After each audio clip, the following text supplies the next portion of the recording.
आजमगढ़ ज़िले में हज़रत इब्राहीम अलैहिस्सलाम की यादगार में ईद उल अज़हा का त्यौहार अक़ीदत के साथ बुधवार को प्रातःकाल नमाज अदा कर मनाया जा रहा है। इसके बाद कुर्बानी का दौर शुरू होगा जो देर रात तक चलेगा। ये त्यौहार 3 दिनों तक मनाया जाता है। तीनों दिन तक कुर्बानी कराए जाने का सिलसिला जारी रहता है। कोविड प्रोटोकॉल को देखते हुए प्रातः बकरीद की नमाज मुस्लिम समाज के लोगों ने 50-50 की संख्या में ईदगाह और मस्जिदों में अदा कर पूरे विश्व से कोरोना महामारी के खात्मे और देश के अमन चैन की दुआ मांगी। कई लोगों ने अपने घरों में ही नमाज पढ़ी। कोरोना संक्रमण के कारण सरकार द्वारा जारी की गई गाइडलाइन के अनुसार बकरीद की नमाज मस्जिदों में कोविड गाइडलाइन का पालन कराने के लिए पुलिस और प्रशासन भी मुस्तैद रही। जिला प्रशासन द्वारा भी उलेमाओं की बैठक कराकर सार्वजनिक रूप से कुर्बानी नहीं कराए जाने और नमाज अदा किए जाने के प्रति दिशा निर्देश दिए जा चुके हैं। आज बकरीद का त्यौहार है जिसे पूरे देश में लोग जगह जगह मना रहे हैं। इसी कड़ी में कौशाम्बी जिले में बकरीद का त्यौहार हर्षोल्लास के साथ मनाया जा रहा है। यह इस्लाम धर्म का प्रमुख त्यौहार है जिसे लोग बड़े ही हर्षोल्लास के साथ मनाते हैं। बकरीद के मौके पर ईदगाह व आसपास सफाई का विशेष ध्यान रखा गया। ईद उल अज़हा के दिन मुसलमान कुर्बानी देते हैं, लेकिन इस बार कोरोना वायरस के प्रकोप और सरकार द्वारा दी गई कोरोना गाइडलाइन को मद्देनज़र रखते हुए लोगों ने अपने घरों में ही ईद की नमाज अदा की और घर में ही कुर्बानी दी। शहर काजी अहमद हबीब ने लोगों से अपील किया कि सभी लोग अपने घरों में ही कुर्बानी दें और साफ सफाई का विशेष ध्यान रखें। प्रतिबंधित जानवरों की कुर्बानी ना दें। मांस आपस में बांटने के लिए खुले में न ले जाएं बल्कि ढक कर ले जाएं। शहर काजी ने आगे कहा कि उन्होंने लोगों से अपील की है कि वह मुल्क में अमन और चैन के लिए दुआ मांगे। साथ ही ये भी कहा कि हमने भी दुआ मांगी है कि अभी जो ये कोरोना महामारी चल रही है ये जल्द से जल्द ख़त्म हो जाए। उन्होंने कहा कि आपस में ज़्यादा भीड़ भाड़ ना लगाएं और भीड़ भाड़ वाली जगह पर ना जाएं। घर से निकलना ज़रूरी है तो मास्क लगाकर निकलें और कोरोना गाइडलाइन का पालन करें। इस मौके पर पुलिस प्रशासन पूरी तरह से मुस्तैद रहा।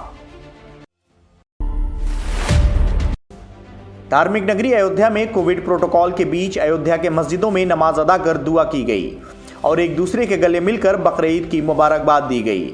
अयोध्या मस्जिद कोटिया में इकबाल अंसारी ने भी गाइडलाइन का पालन करते हुए नमाज अदा कर दुआ मांगी कि कोरोना से देश दुनिया त्रस्त है, ये समाप्त हो। बकरीद के मौके पर नमाज अदा कर इकबाल अंसारी ने देश में शांति और इस महामारी की समाप्ति के लिए दुआ मांगी और कहा कि बकरीद का पर्व पूरे दुनिया में मनाया जाता है और हमारे यहाँ कुर्बानी का रस्म व रिवाज है जो पूरी दुनिया में दी जाती है। उन्होंने बताया कि आज सुबह हमारे यहाँ नमाज अदा की गई जिसमें देश और दुनिया के हिंदू मुस्लिम व सभी के लिए दुआएं की गईं। उन्होंने कहा कि मुल्क की सलामती के लिए और देश में खुशहाली के लिए भी दुआएं की गईं। साथ ही कोरोना जैसी महामारी को लेकर आज पूरे देश दुनिया में लोगों ने दुआ की है कि ये समाप्त हो और किसी भी प्रकार से आपस में कोई विवाद न हो। पूरे देश की जनता आपस में मिलजुल कर रहे, कोई भेद ना रहे। किसी भी वर्ग, हिंदू, मुस्लिम, सिख व ईसाई सभी भाइयों की तरह रहें। वहीं उन्होंने कहा कि आज कुर्बानी का दिन है, साफ सफाई भी होनी चाहिए। वहीं उन्होंने अपील की कि सरकार द्वारा प्रतिबंधित जानवरों की कुर्बानी ना की जाए। सरकार की गाइडलाइन का पालन करें और ऐसा कोई कार्य ना करें जिससे हमारा पड़ोसी नाराज हो, वो चाहे किसी भी बिरादरी का हो। खबर अलीगढ़ जिले के तहसील इगलास में स्थित नगर पंचायत बेसवा की है, जहां चौधरी ईंट उद्योग के स्वामी ने जानकारी देते हुए बताया कि बीते साल कोरोना की वजह से भट्ठे बंद पड़े हुए थे, लेकिन अब की बार ईंटों को बनवाने के लिए कच्चा माल तैयार करवाया गया। लेकिन आसमान की बारिश और बेपरवाह नगर पंचायत बेसवा की लापरवाही की वजह से सब कुछ चौपट हो गया। भट्ठे के पास मौजूद पोखरे की नगर पंचायत बेसवा के द्वारा एक भी बार सफाई नहीं करवाई गई। यही कारण है कि पोखरे का पानी भट्ठे में भर जाता है, जिससे उनको 4 लाख से ज़्यादा का नुकसान हुआ है। काफ़ी बार पोखरे को साफ करवाने की शिकायतें की गईं, लेकिन कोई सुनवाई नहीं हुई।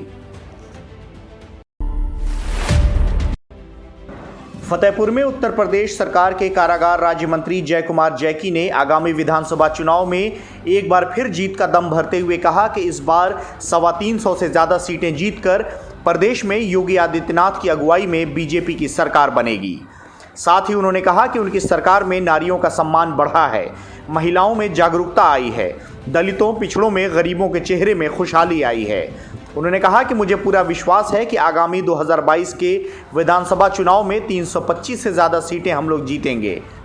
आपको बता दें कि फतेहपुर जिले के 13 ब्लॉकों में नवनिर्वाचित ब्लॉक प्रमुखों का शपथ ग्रहण समारोह शपथ ग्रहण कार्यक्रम संपन्न हुआ है। इस 13 ब्लॉकों में से 12 ब्लॉकों में भाजपा ने जीत दर्ज की थी और मात्र एक सीट पर सपा ने अपना परचम लहराया था। वहीं शपथ ग्रहण कार्यक्रम के दौरान प्रदेश सरकार के खाद्य व रसद राज्य मंत्री के पुत्र अनुज प्रताप सिंह व प्रदेश सरकार के कारागार राज्य मंत्री जय कुमार जैकी की पत्नी सुशीला सिंह ने भी शपथ लिया। घंटी जरूर दबाएं ताकि हमारी सभी खबरों के नोटिफिकेशंस आप तक पहुंचते रहें।